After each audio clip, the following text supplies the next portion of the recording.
വിവാദ പരാമർശവുമായി SKSSF നേതാവ് സത്താർ പന്തല്ലൂർ. സമസ്തയുടെ പണ്ഡിതന്മാരെ പ്രയാസപ്പെടുത്താൻ വന്നവരുടെ കൈവെട്ടാൻ SKSSF പ്രവർത്തകർ ഉണ്ടാവും. സമസ്ത മുഷാവറ ആ തീരുമാനമെടുത്താൽ അത് അംഗീകരിക്കണമെന്നും സത്താർ പന്തല്ലൂർ പറഞ്ഞു. സമസ്ത കേരള ജംഇയ്യത്തുൽ ഉലമയുടെ കേന്ദ്ര മുഷാവറ ഒരു കാര്യം പ്രഖ്യാപിച്ചു കഴിഞ്ഞാൽ ആ മുഷാവറയുടെ തീരുമാനം അവസാന ശ്വാസം വരെ നടപ്പിലാക്കാൻ നാം സന്നദ്ധമാകണം. വെറുപ്പിക്കാനും പ്രയാസപ്പെടുത്താനും പ്രഹരമേൽപ്പിക്കാനും ആര് വന്നാലും ആ കൈവെട്ടാൻ SKSF പ്രവർത്തകന്മാർ മുന്നോട്ടുണ്ടാകും.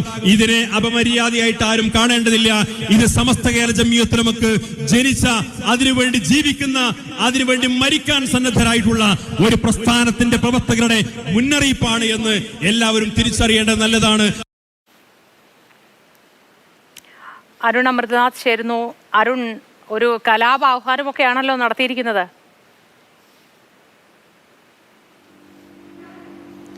മോത്തി, ഈ ജാമിയ നുരിയ സമ്മേളനവുമായി ബന്ധപ്പെട്ട് തന്നെ വിലക്കപ്പെട്ട നേതാക്കന്മാരിൽ ഒരാളായിരുന്നു ഈ സത്താർ പന്തല്ലൂർ. അതിന് പിന്നാലെയാണ് ഇത്തരത്തിലൊരു പ്രസ്താവനയുമായി സത്താർ പന്തല്ലൂർ രംഗത്തെത്തിയിരിക്കുന്നത്. ഈ SKSSF വാർഷിക സമ്മേളനത്തോടനുബന്ധിച്ചുള്ള യോഗത്തിലായിരുന്നു ഈ ഒരു പരാമർശം വന്നത്. ഈ സമസ്തയുടെ പണ്ഡിതന്മാരെയോ ഉസ്താദുമാരെയോ ഏതെങ്കിലും തരത്തിൽ വെറുപ്പിക്കാനോ പ്രഹരമേൽപ്പിക്കാനോ ശ്രമമുണ്ടായാൽ അതിന് കൈവെട്ടാൻ തയ്യാറായി തന്നെ SKSSF പ്രവർത്തകർ മുന്നോട്ടുണ്ടെന്ന് ഒരു പ്രസ്താവനയാണ് അദ്ദേഹം ഇന്നലെ നടത്തിയിരിക്കുന്നത്.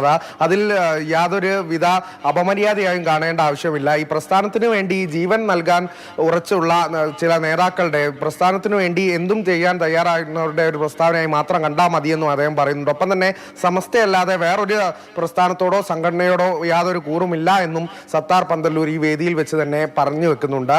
ഇന്നലെ രാത്രിയോടുകൂടി തന്നെ സമൂഹ മാധ്യമങ്ങളിലൊക്കെ വലിയ രീതിയിലാണ് ഈ ഒരു വിവാദ പ്രസ്താവന പ്രചരിച്ചത്. മോത്തി, ശരി.